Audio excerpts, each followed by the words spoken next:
Good afternoon. My name is Allison DeWonker, and I'm currently an undergraduate student here at the University of Guelph. I would like to welcome you to the College of Social and Applied Human Sciences convocation ceremony this afternoon. The University of Guelph is honored by our graduates, and we take great pride in this convocation. I'd like to tell you a little about the proceedings today. The ceremonials used for conferring degrees have evolved over a millennium, and the gowns and hoods represent that history. In general, the gowns for the baccalaureate and the magisteriate degrees are black, and the color of the hood is different for each degree program. The doctorates at the University of Guelph have a bright blue gown, and the honorary degrees are an even brighter color. The University of Guelph crest that you can see on the curtains behind me, and shown on the cover of your convocation program, also represents our specific history. The emblems in the crest show links to the royal city of Guelph through the white stallion above, the connection to liberal arts through the book, and to the sciences through the astrolabe, and also our connection to abundance and agriculture through the cornucopia. The University of Guelph motto, Rerum cognoscere causis, is a quote from Virgil. It is variously translated to be either, happy is the one who is able to ascertain the reason of things, or perhaps to know the meaning of things. The procession of people into the hall is also influenced by ancient tradition. The piper will herald the start of the procession of graduands, the students who are coming to graduate today. This will be followed by the arrival of the mace leading the platform party. The mace is a symbol of authority of the university and will be carried by the beadle. In medieval universities, a beadle was chosen by the instructor to work as an assistant. Today, the beadle is the ceremonial officer of Senate. Following the beadle and mace is the chancellor, members of the administration and the honorees, fellows of the university, members of the board and senate, and members of faculty and staff. The degrees will then be conferred in the order that you see in your program. The degrees are separated by categories representing the specific degree being awarded within the college. We will begin with doctorates and magisteriates, followed by the baccalaureate degrees. The name reader will announce the degree being awarded at the start of each category. As the name of each student is called, the beadle will place the hood over the recipient's shoulders. This moment will be recorded on video, and technology willing, there will be a simultaneous live cast of this event to allow family members and friends to watch from a distance.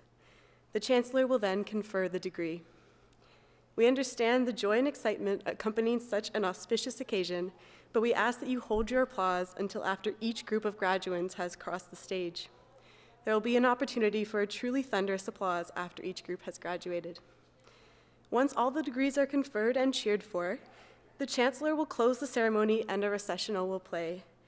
Please remain standing during the recessional until all the platform party has processed out of the hall.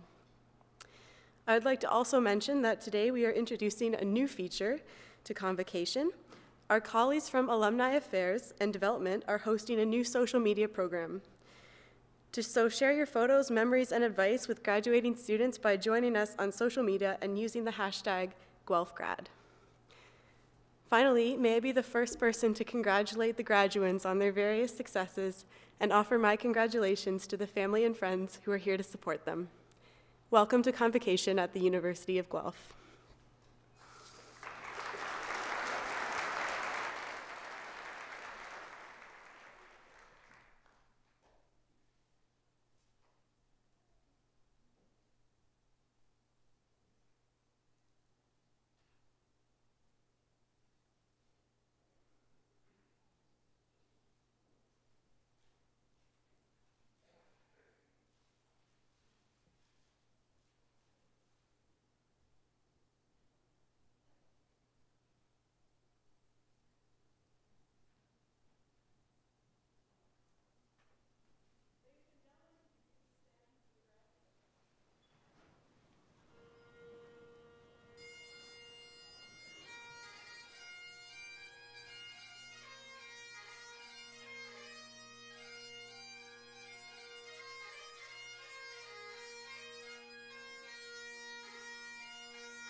hearts we see thee rise, the true north, strong and free. From far and wide, O Canada, we stand on guard for thee. God keep our land, glorious and free. O Canada, we stand on guard for thee. O Canada, we stand on guard for thee.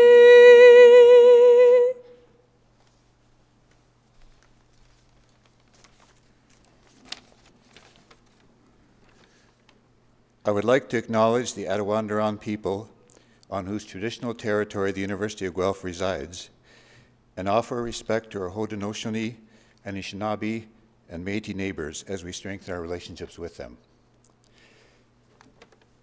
Some people think that if there's no higher power to the universe, as some of you, including me, have concluded, there can be no real significance to an event like this, much less spiritual significance. I disagree. If you are the parent or friend of one of these graduates, you know today is significant. Some of you may be so surprised and even shocked that your son, daughter, and friend have made it to this day that you now believe in miracles, if not God. You are proud of what they have achieved. As they face the challenge of finding the right context to apply their education, may you continue your support, always mindful that to be loving, caring, and encouraging is at the heart of providing the spiritual support that we all need in life. If you are one of the faculty members who taught, cajoled, encouraged, and mentored these graduands to reach this milestone, you too know that this day is significant. May you have a deep sense that it was worth it all, that this is what their years of education were for, and that this is what your long years of education were for. And may you have renewed energy to do the same with the next class of undergrads. And for the students before me who are graduating, may you be thankful, determined, and good. Thankful for your parents, your profs, and the life force that brought you into existence. Determined to make this world a better place. And good, both in your field and in your character. If spirituality is about values more than beliefs, you have been encouraged at the University of Guelph to embrace life-enhancing values like caring and compassion. Whether you believe in a higher being, an impersonal life force, or simply in life, love, and goodness in our universe, may this be one of the most significant days of your life as you become more equipped than ever in whatever field you go into to change lives and improve life. Amen, which means so be it. You may be seated.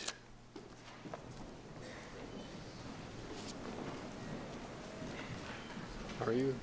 Ready. Good, good. All set. Good. Members of the board, honorary fellows, and faculty of the university, families and friends of the graduands, and last but certainly not least, graduands. Well, welcome to the celebration of convocation at the University of Guelph. My name is Franco Vaccarino. I have the honor of serving as the president and vice chancellor of this great university, and I'm absolutely privileged to welcome you all to convocation today. Now, as we begin today's convocation ceremony, I do believe that a few congratulatory remarks are in order.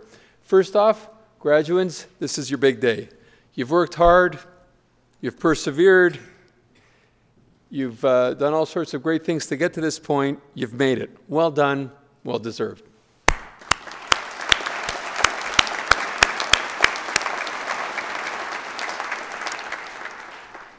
And a big part of this day is about you, but not all. The whole day is about you. There are there's a group of individuals here who I'm sure you would agree deserve your special attention. And those are the family members and the friends who have supported you from the sidelines and throughout your time at Guelph. So I'm going to suggest this is an opportunity for you, and I invite you all to stand up, turn around, and salute and applaud family and friends.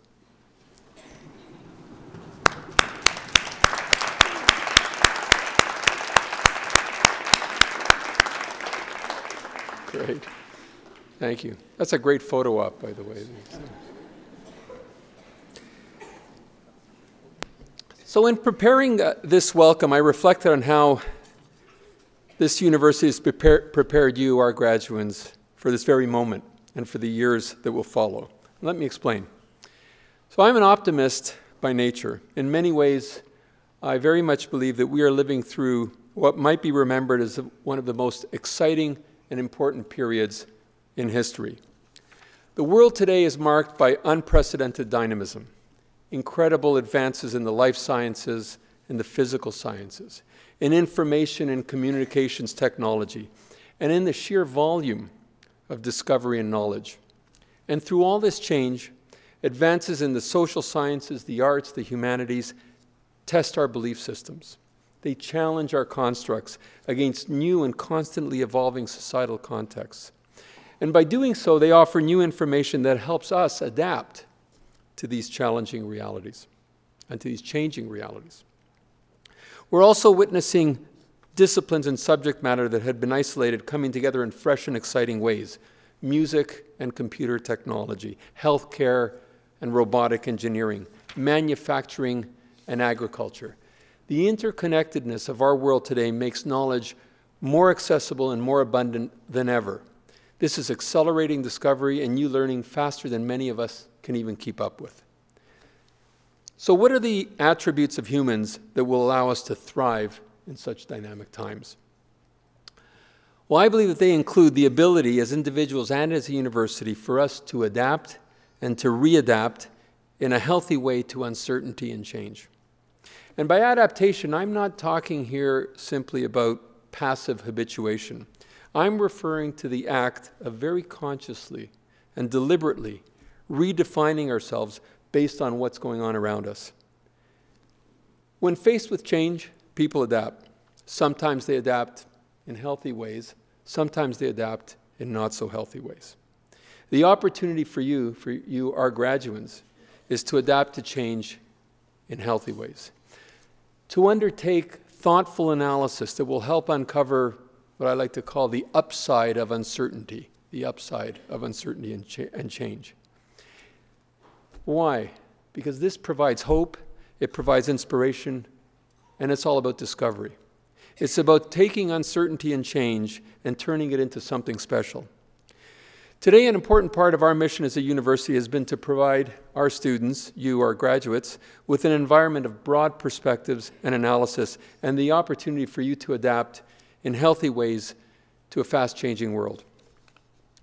Now, in pursuit of this healthy adaptation, we must also remember and work to preserve and enhance what makes Guelph so unique: our integrity, our team and community spirit, characterized by the willingness to look out for our neighbors and to work together towards common goals, and demonstrated through our volunteer work across this beautiful city and actually right around the world. How and what you choose to explore should be grounded in and guided by these timeless values that we've held on to for 150 years. Our university has worked hard to provide you with the tools to successfully adapt and navigate through the complexities and through the dynamics of modern society, and to provide you with hope and with clarity.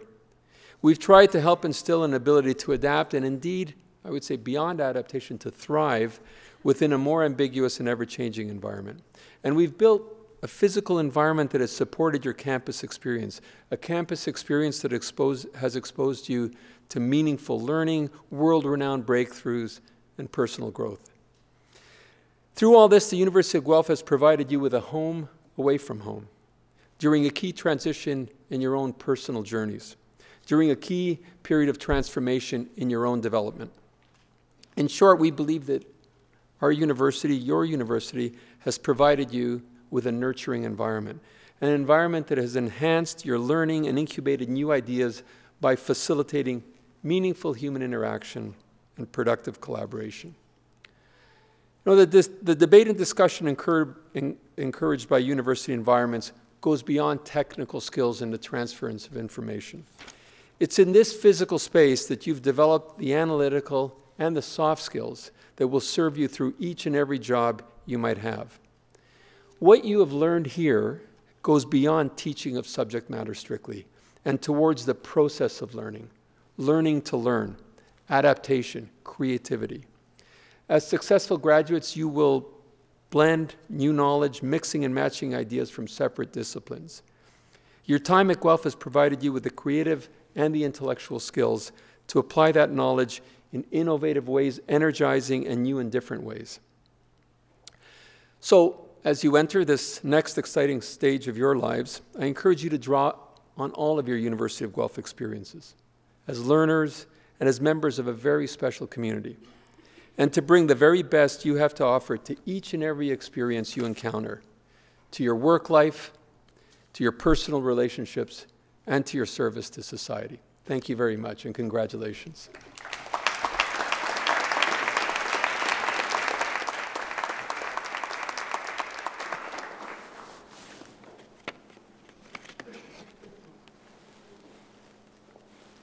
Dr. Marianne Evans is a professor and past chair in the Department of Psychology. I am pleased to invite Professor Evans to now give the convocation address.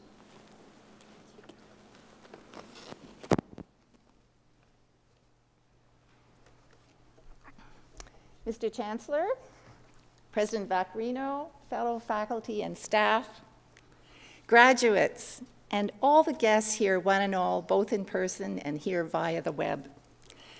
This convocation address is usually given by somebody getting an honorary doctorate or professor emeritus in recognition of the amazing accomplishments and knowledge that they have. Well, you've got me. So I thought that I would take on the persona of my famous namesake, Marianne Evans, who is a novelist, wrote several novels under the name of George Eliot. Her novel, Middlemarch, is regarded as one of the greatest novels of English ever. So I'm just kind of curious, a show of hands here. How many people have read Middlemarch? Silas Marner, Mill on the Floss, Adam Bede. It's probably a good thing she was born in 1818 and not here to see that show of hands today. And so I think probably I should be my own self and speak from my own mind. But she did say one thing that I'll quote that perhaps explains why I'm here before you today. She said, "The years between 50 and 70 are the hardest because you're always being asked to do things, and yet you're not decrepit enough yet to say no."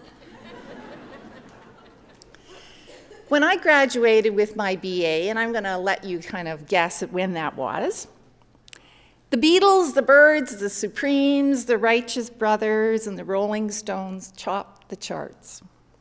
In Northern Ireland, in Derry, on Bloody Sunday, 27 unarmed civilians during a march were shot by the British Army.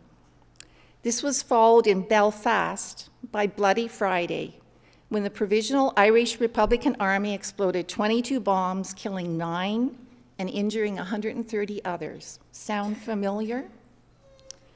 Elsewhere in the world, the United States was bombing North Vietnam, and Richard Nixon and Bob Haldeman were hatching a scheme to use the CIA to cover up Watergate. What happened in Canada? Well, Canadians elected Pierre Trudeau to form the government on his vision of a just society, where all Canadians would be involved in the development of a country in which equality of opportunity is ensured and individuals permitted to fulfill themselves. Across political stripes, few would disagree with this vision. We are a lucky lot to be residents and citizens here. And you've had the additional privilege of attending university and succeeding. So first, I want to add to President Vaccarino my congratulations to all of you graduates. You know, university studies are difficult, and we appreciate all that you've accomplished in greeting this day and the support of those around you. But speaking from my own mind, I also want to single out a subgroup of you. So I'm a mother of 3. I think I'm a professor with a sympathetic ear, and I'm also a registered psychologist. And I know that some of you perhaps went through some rather difficult times and are still going through them. So to those students, I want to extend my special congratulations and my admiration. So, my own mind. What is the mind? So here's the serious part of this talk. Well, Buddha described it as being full of drunken monkeys who jump and screech and endlessly talk, with fear and doubt being especially loud monkeys. And of course, psychologists and philosophers have offered various definitions of mind as well. But to my mind, and therein lies a clue, the meaning of mind is best found in the way we use the word in our everyday discourse. So we say, mind your manners, mind the teacher. Mind you, it is the case that, keep in mind that, it crossed my mind that, and mind your own business, all conveying that mind has something to do with bringing things to attention with what is in consciousness.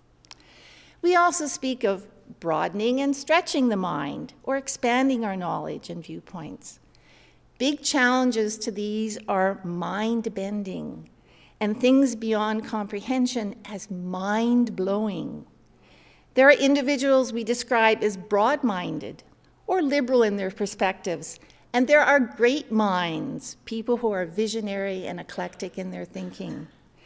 These usages of the term mind acknowledge and reflect that it reflects beliefs and knowledge and values.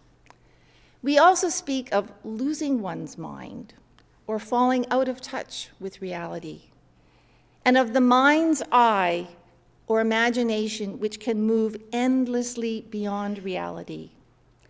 And then there's minding the shop, or keeping things organized and running, and being single-minded or determined. But here are the ones that I particularly like. I don't mind, meaning it's fine, you're not bothering me.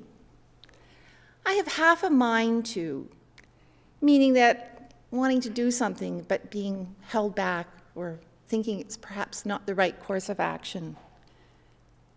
Give a piece of my mind, so express views when my ideals are crossed or I'm angry.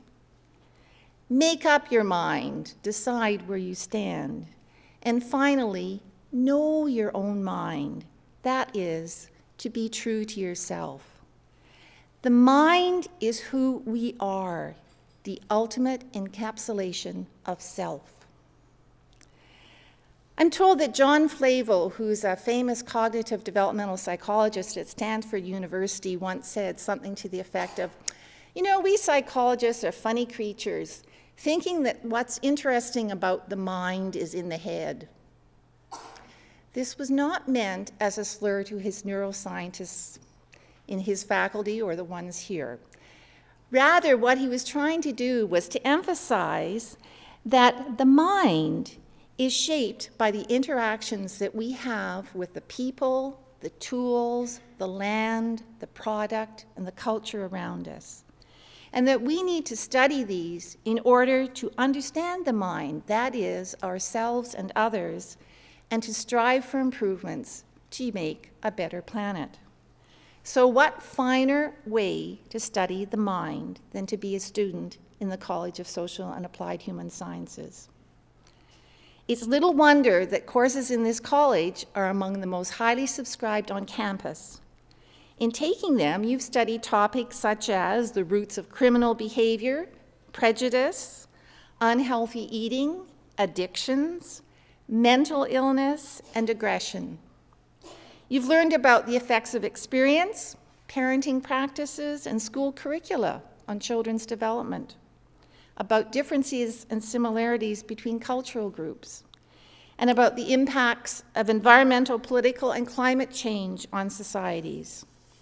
You've heard about, you maybe even have helped out with your professor's research on issues such as domestic violence and the response of the justice system, the political and economic determinants of what people eat, public policies regarding unemployment, elder care, and child care, the nature of attitudes, literacy, and identity, and the processes of conflict resolution and world peace.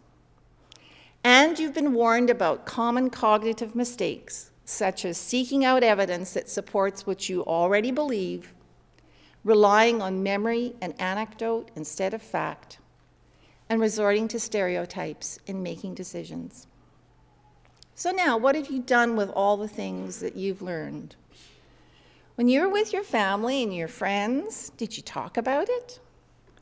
Did you act on it in some way in your recreation or your part-time jobs or your spare time?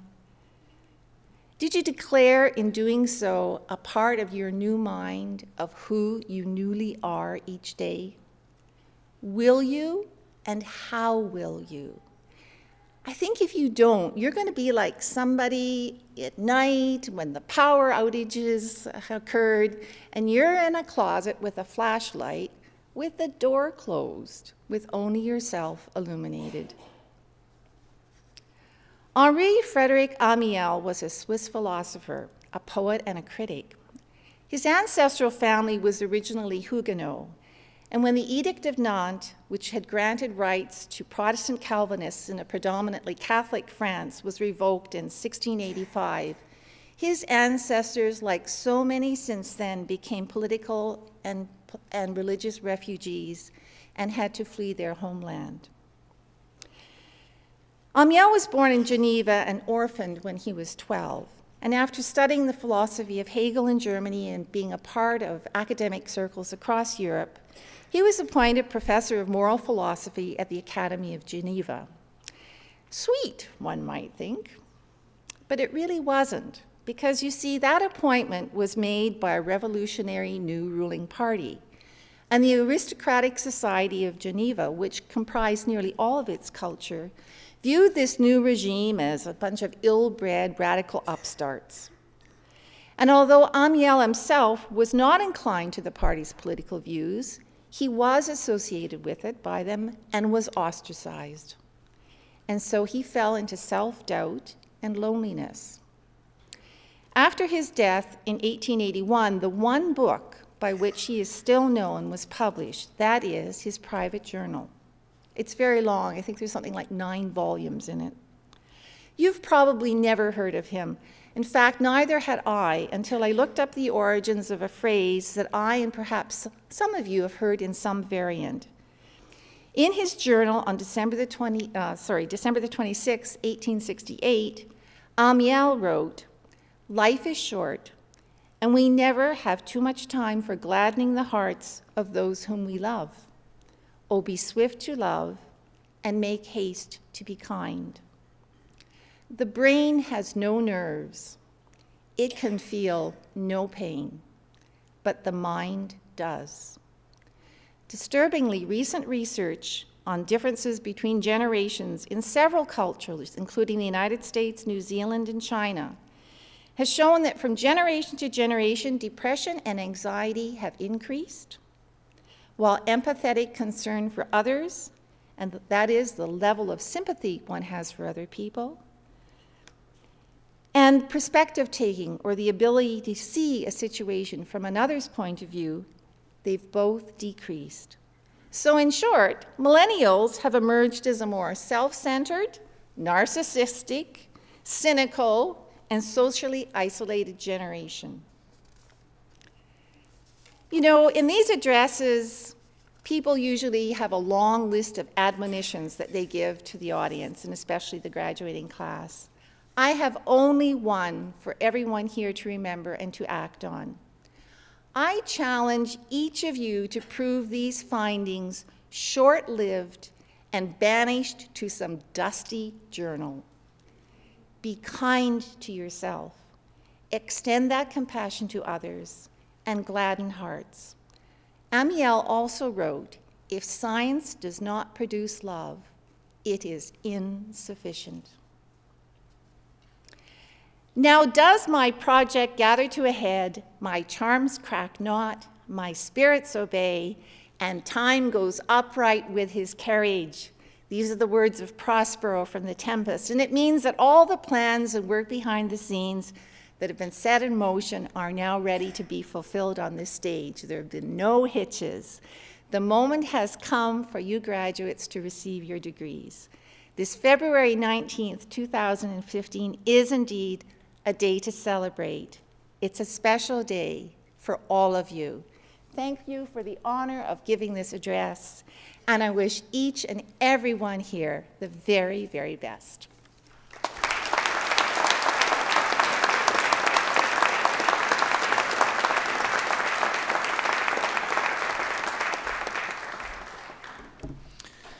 Thank you, Professor Evans, for reminding us of the importance of kindness. I think everyone here should be accepting that challenge, and not only the members of the graduating class, but us too. So thank you. Well, now is the moment that our graduates have been waiting for. So would the graduating class please rise?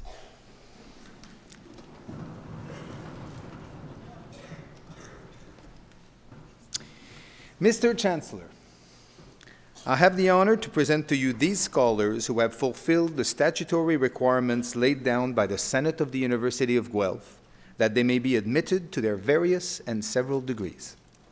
By virtue of the authority vested in me and in the University of Guelph, I hereby accept you for admission to your various and several degrees with all the rights, privileges, and obligations appertaining thereto.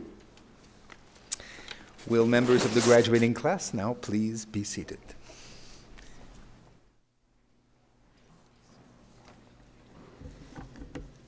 Good afternoon, graduates and proud family and friends of the graduates. I'm sure you'll be excited, perhaps a little relieved, certainly happy to see your graduate walk across the stage and be greeted by the Chancellor. And you may want to express your emotions in some audible manner. This is fine. Please go ahead.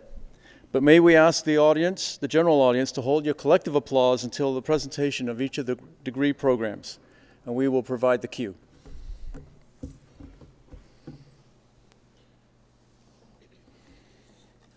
Mr. Chancellor, I have the honor to present to you this scholar from the College of Social and Applied Human Sciences, that she may be admitted to the degree Doctor of Philosophy.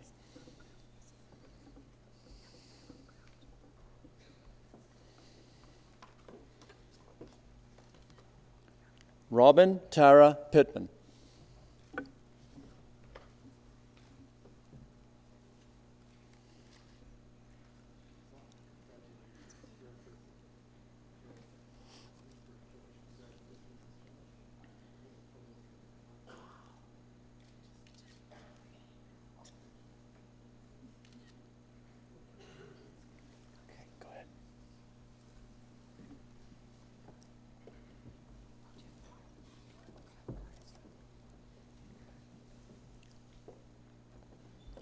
Lauren Quinn Snade.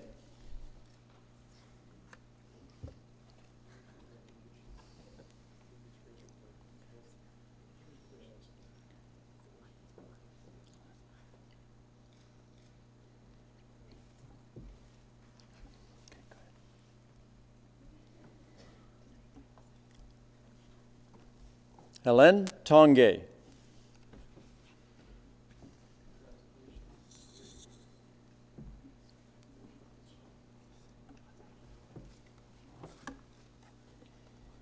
Please join me in congratulating our doctoral graduates.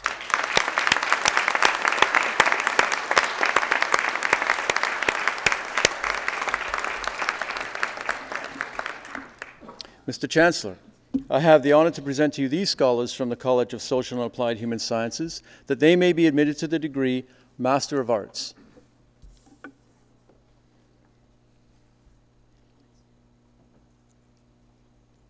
Megan Anderson.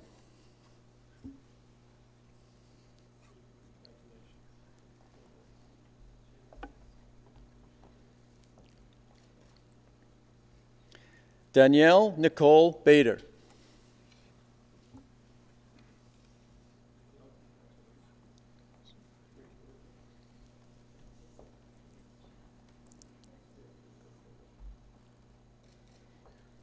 Grace Yules.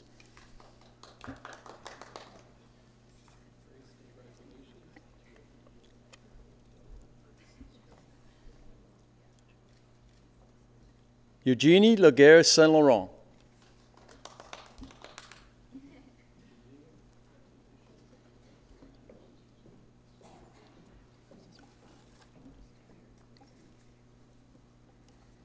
Mr. Chancellor, I have the honor to present to you these scholars from the College of Social and Applied Human Sciences, that they may be admitted to the degree Master of Science.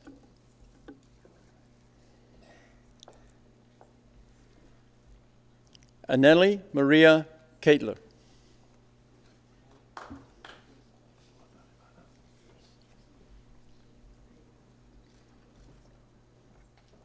Ivana Lung.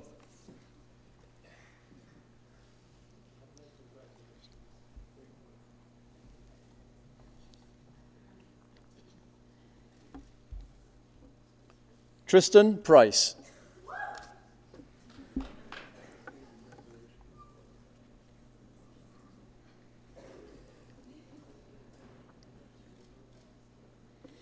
Krista Catherine Westfall.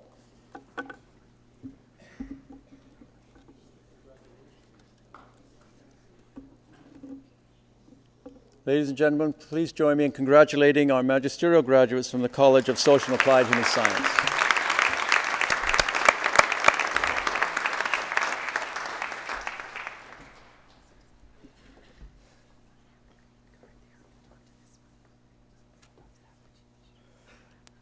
Mr. Chancellor, I have the honor to present to you these scholars from the College of Social and Applied Human Sciences, that they may be admitted to the degree of Bachelor of Applied Science Honors Program.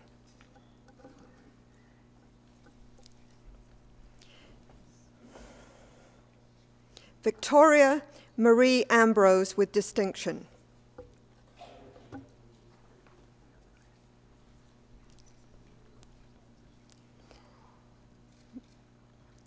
Madeline Burgess.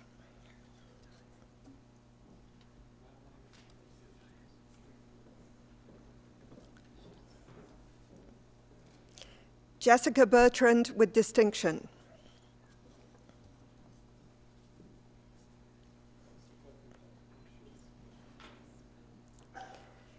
Samantha Lynn Brazeau.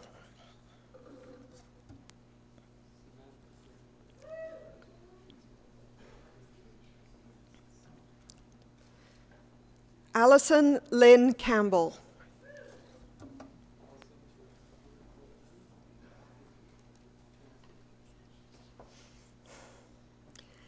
Christy Lee Carter.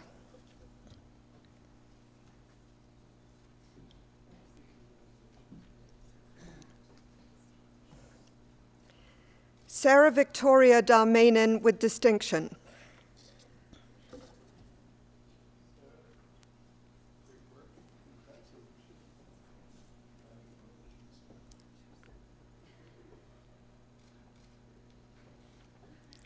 Danielle Di Donato with distinction.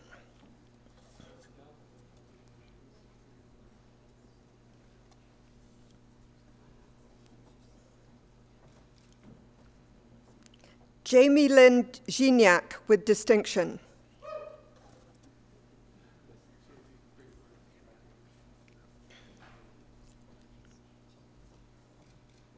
Brooke Michelle Heemstra.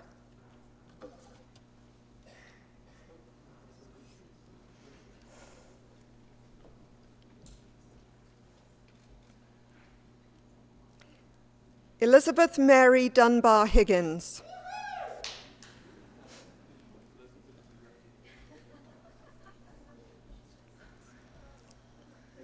Cheryl Lung.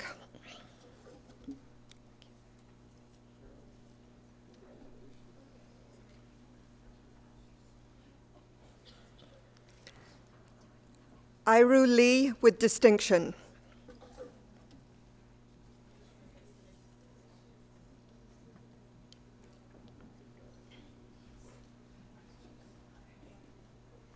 Jordan Mann with distinction.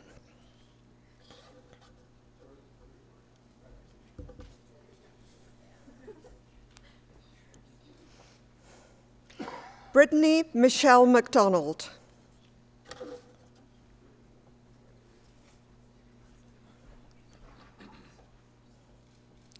Samantha Kathleen Ritako.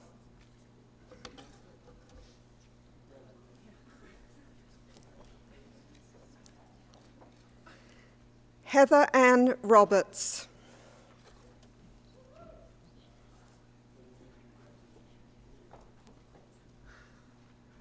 Tracy Jeanette Shutt.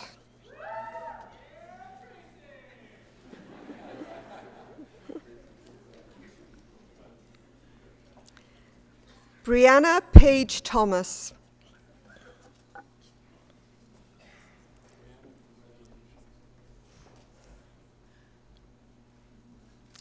Amna Tusif.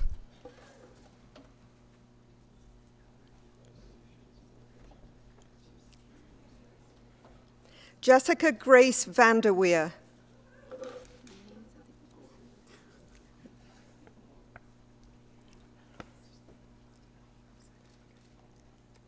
Natalia Arias Villarreal.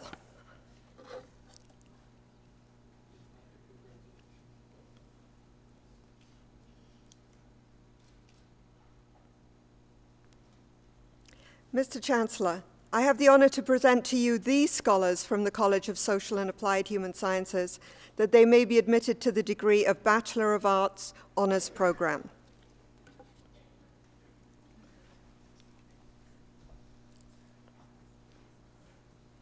Ashley Megan Alexiou.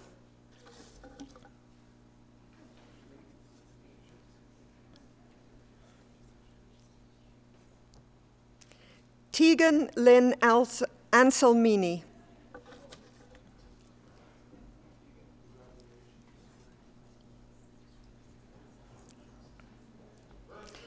Sarah Dawn Argent.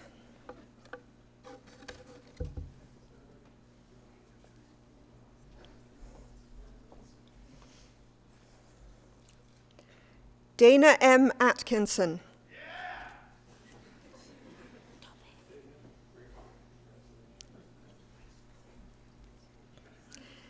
Modo Peorizzi Atsenua.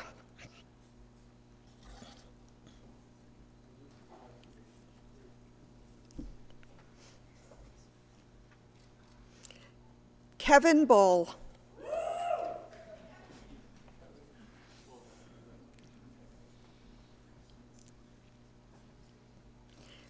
Nolan Warren Benoit.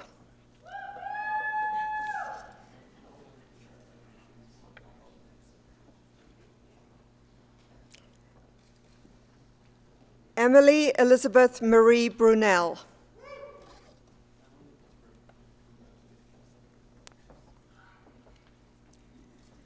Andrew David Buckley.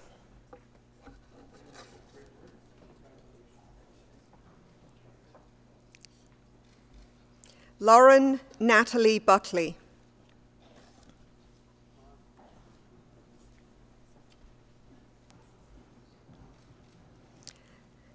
Ellen Mary Robin Cadman.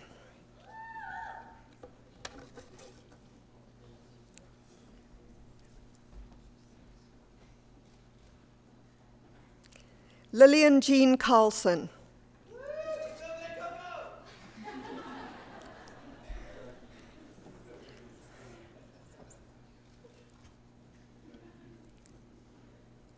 Jonathan Eli Cass with distinction.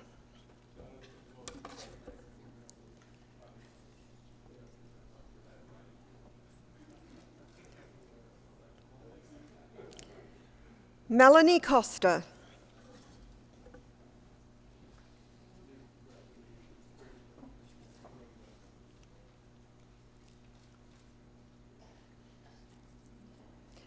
Jordan Gaetana Crawford.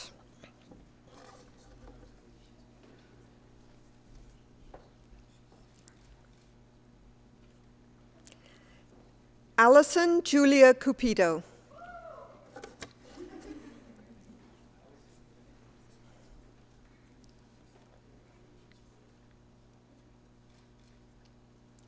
Andrea Sear.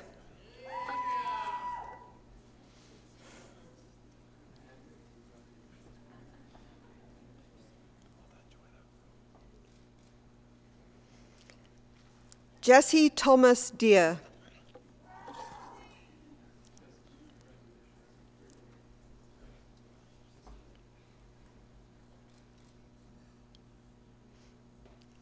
Joanna Lauren Dobson.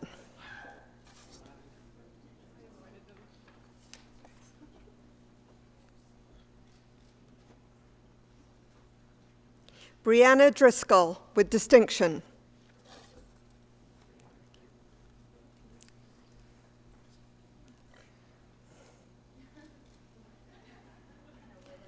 Kimberly Elliott.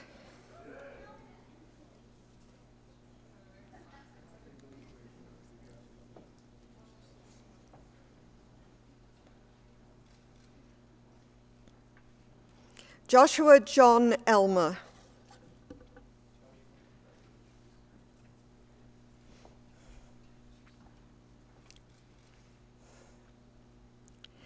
Tamara Alejandra Figueroa Perez with distinction.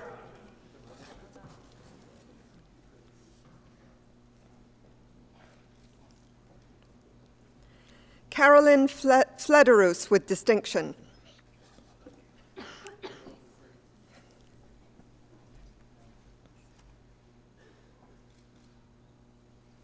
Caitlin Ann Fleming with distinction.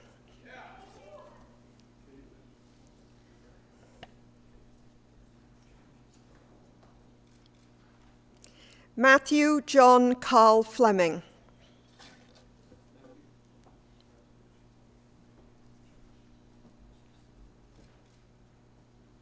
Justine Glazer.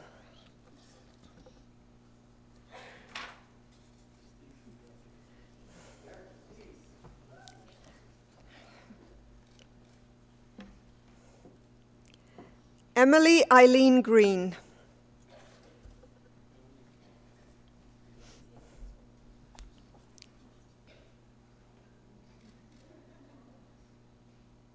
Taylor Ann McKnight Grills with distinction.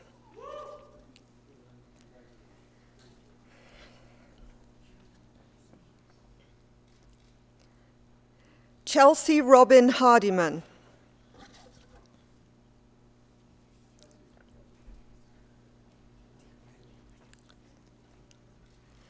Andrea Hayward.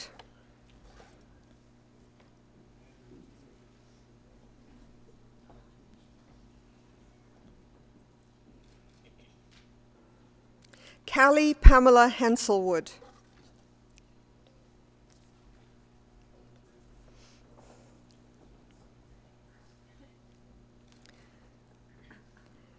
Ariel Jenny Hewis.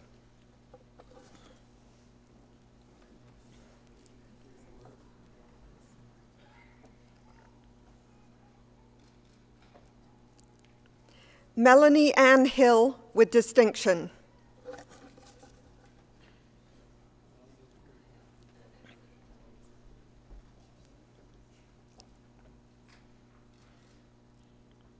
Devon Hunter with distinction.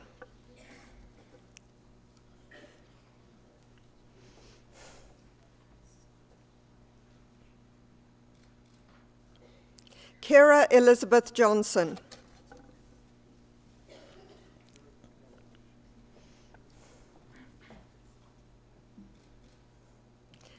Leslie Michelle Lake.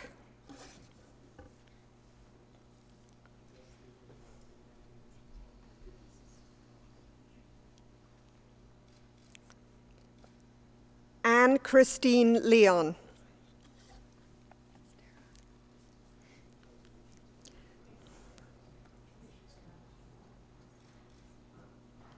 Dara Page Leon.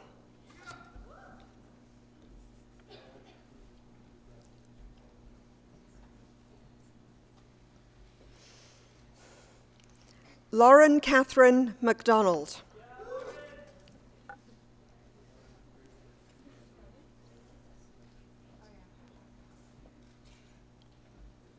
Jamie McLean.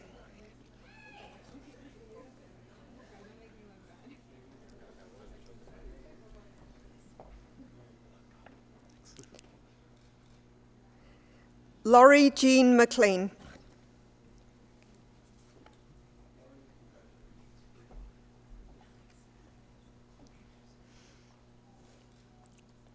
Colin Morris.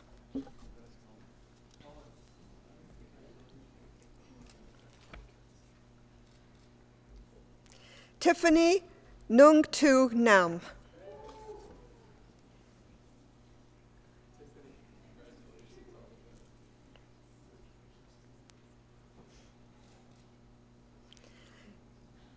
Marcia Stephanie Noboa.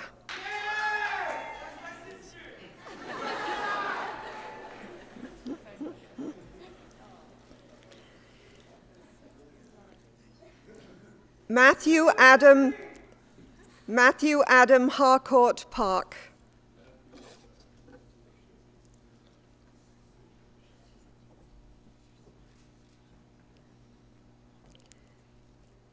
Alicia Marie Michelle Quintard.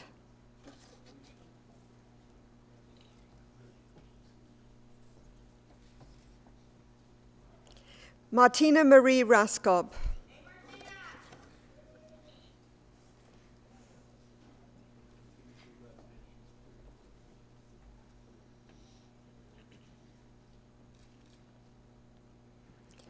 Julia Dorothy Saliani.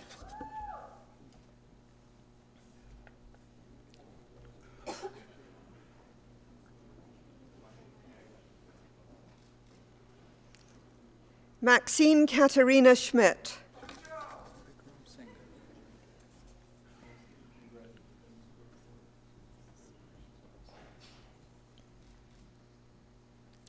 Bikram Singh with distinction.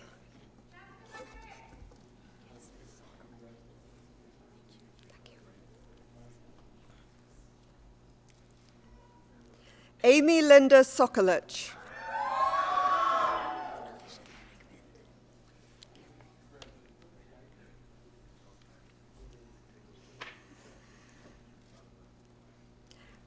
Alicia Van Egmond.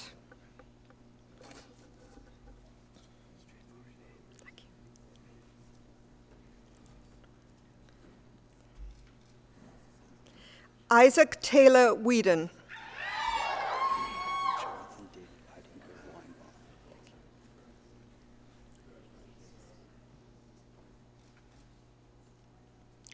Jonathan David Eidinger Weinbaum.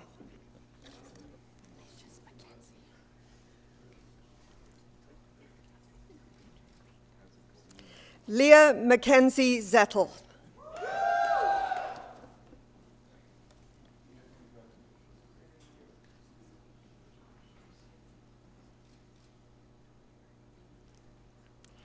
Mr. Chancellor, I have the honor to present to you these scholars from the College of Social and Applied Human Sciences that they may be admitted to the degree of Bachelor of Arts General Program.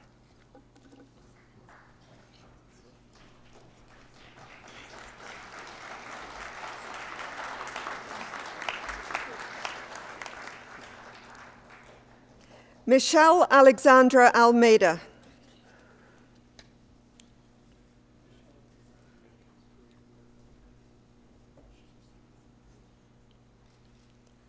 Jeffrey Armstrong.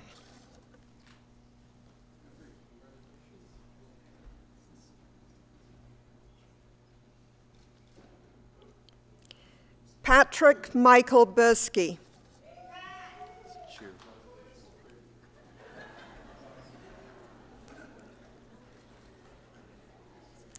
Kevin Joseph Chu.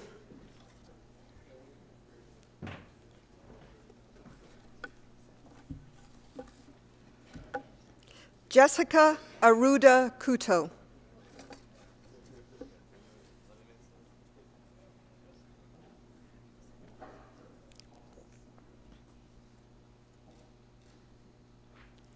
Alexandra Antonietta Croce.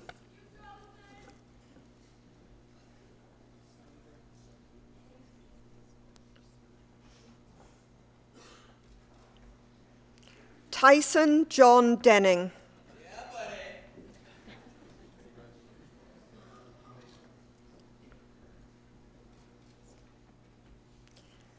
Catherine Dolson.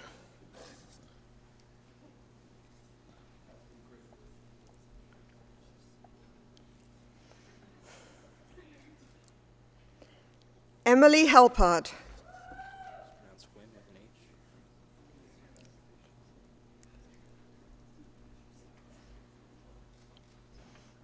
Rocky Hwin.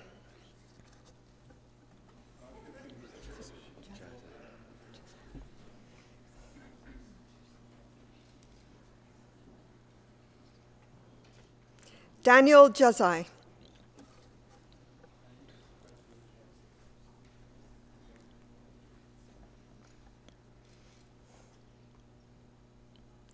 Michelle Benita Mary Kennedy.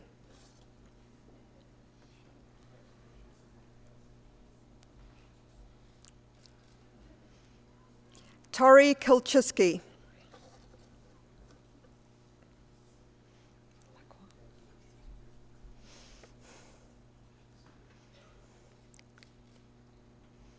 Claire Christopherson Lacroix.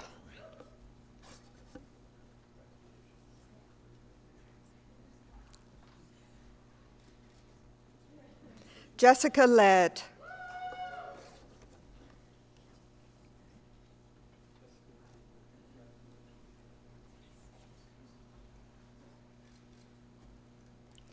Joanne Lee.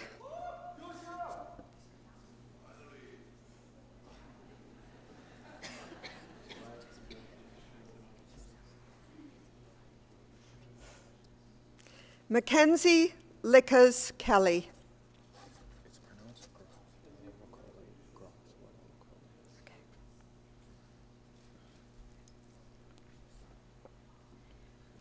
Grass Wello Lacoli.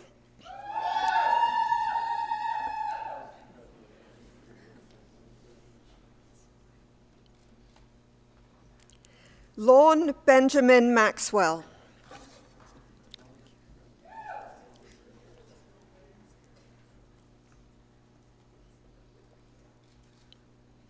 Emily McColman.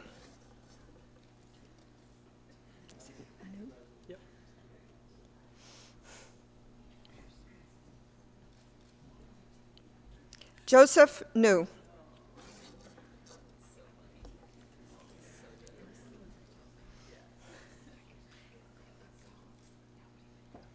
Casey Jenna Quiggin.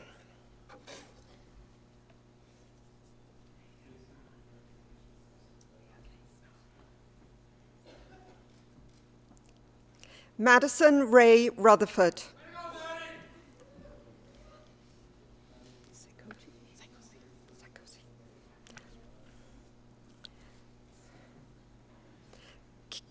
Katharina Saikoshi.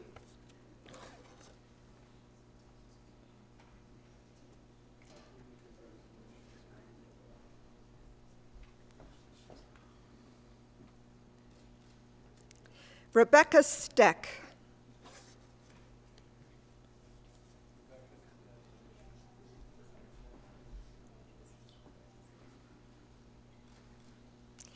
Jessica Janet Thibodeau.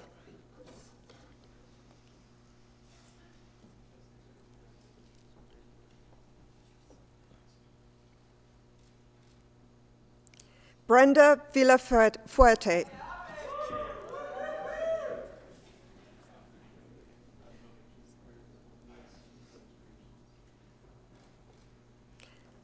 Jessica Walsh.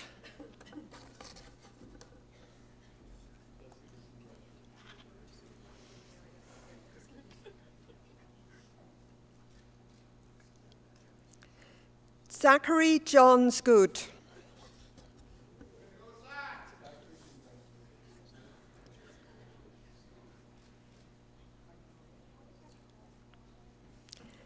Mr. Chancellor, I have the honor to present to you this scholar from the College of Social and Applied Human Sciences that he may be admitted to the degree of Bachelor of Science Honours Program. Victor Keng Xiang Shiv.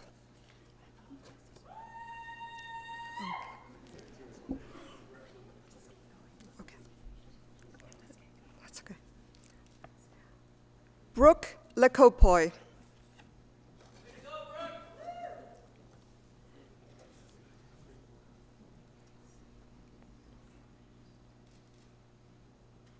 Rupinder Kaur Nat.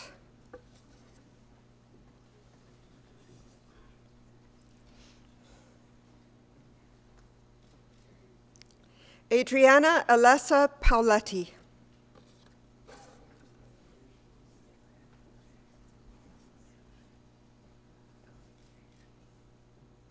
Crystal Lee Ross.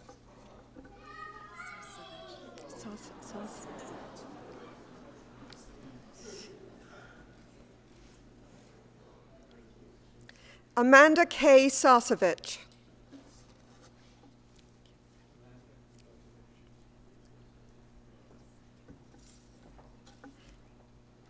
Jocelyn Marie Schubert.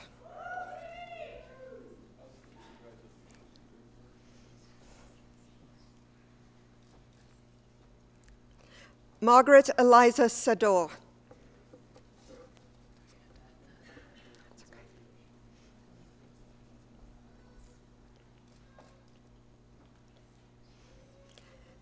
Chantel Nicole Smits.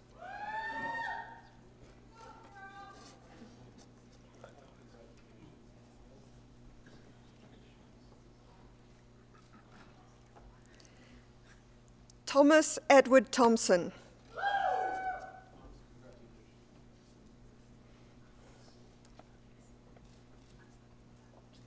Tammy Louise Zidar.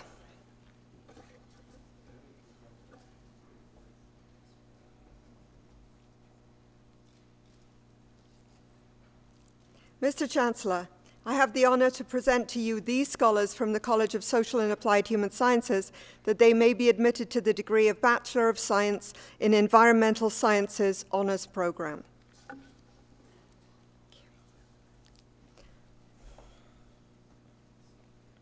Thomas Keogh Campbell.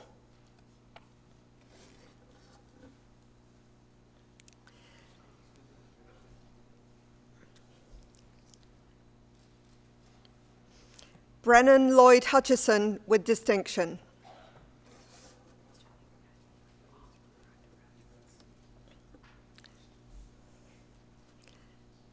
Please join me in congratulating all of our undergraduate scholars.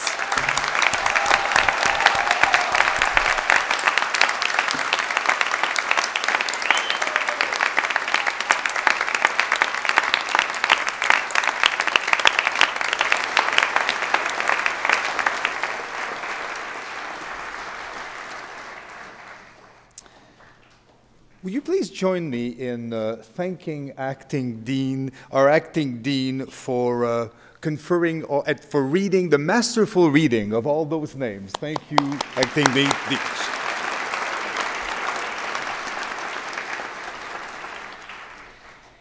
Mr. Chancellor, I would ask you to confer the various and several degrees on the graduates listed in the program but unable to be present at this ceremony. By virtue of the authority vested in me and in the University of Guelph, I confer the various and several degrees in absentia on the graduates not present. Well, graduates, this is almost over, and I'm the last thing between you and the convocation ending, but it is my pleasure indeed to actually provide you with some final remarks before the ceremony concludes. But I promise to be brief. I realize that all of you want to celebrate this important event with your family and friends. But it's important to remember that today we come together to celebrate a very important transition in your life. And it's easy to think of this event as the end of a process, with all the days of studying, exams, and assignments now over. But your process of learning did not begin here at the University of Guelph, and nor will it end when you exit this room. Today is the beginning of a lifelong learning process, during which the education you received at the University of Guelph, both outside and inside the classroom, will serve you very well. We hope that we have succeeded in opening your eyes to the complexity of life and to the multitude of perspectives based on culture, upbringing, and experience. We hope that we've given you a glimpse of a greater knowledge of the world around us, of how humans interact with each other, for both good and for bad, of art and science and history, and of the importance of caring for those around us and to care for the planet we live on. Remember that the education you have received here provides you with opportunity and responsibility. On one hand, it allows you the capacity to take advantage of opportunities that may benefit your own personal goals. But on the other hand, it highlights your responsibility to play an important role in civil society, whether it be local, national, or international. So we ask you to be active participants in the world around you, because the world needs you to resolve the serious social issues that we're encountering. We need you to make informed decisions that can take into account the complexity of our global world. And we certainly need you to apply your knowledge and energy to address increasingly complex social issues. But of course, dealing with these issues will not be easy. Many of us often think that a single person's effort will not be able to resolve the complexity of all the world's problems. But I want you to think about this. If not you, and if not us, then who will? Your university education has provided you with critical skills to answer very complex questions. It's provided you with ways to research, communicate, inform, and influence. So it's now up to you to put this knowledge to good use and to make your mark on the world. And as you make that mark, remember that the University of Guelph has become a small part of who you are, and that you have become a part of our collective history. Know that you're always welcome to return, to visit, to learn more, and to continue sharing in this vibrant community of learning. We are proud of your achievement, and on behalf of the entire University of Guelph, I offer you my personal congratulations and best wishes for an exciting and successful future. Congratulations.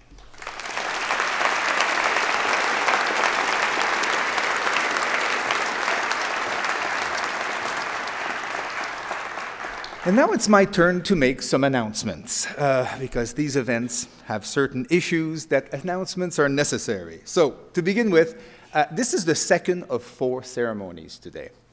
So this is organized chaos, in case you didn't know. So as soon as this ceremony concludes, another ceremony will soon begin. So we would like you to exit on the side doors, if possible, so that the next members of the next ceremony can actually access this event through the back door. So after the platform party has left the stage, please, guests, go to the side doors. Also, following the convocation, the Dean will host a reception for all graduates and their guests at Creelman Hall. This is an opportunity to congratulate the graduates, and we hope that you can attend this event. But we also appreciate if the graduates could please collect their belongings from downstairs before going to the reception. And also, please leave your hoods here and leave your gown here. They're not gifts, sadly. We certainly wish we could give you this as a gift. But so if you could please go downstairs and return the hoods and gowns that we've provided you for the ceremony. And on this, I would like to now leave the very last words to our Chancellor. Convocation is dismissed.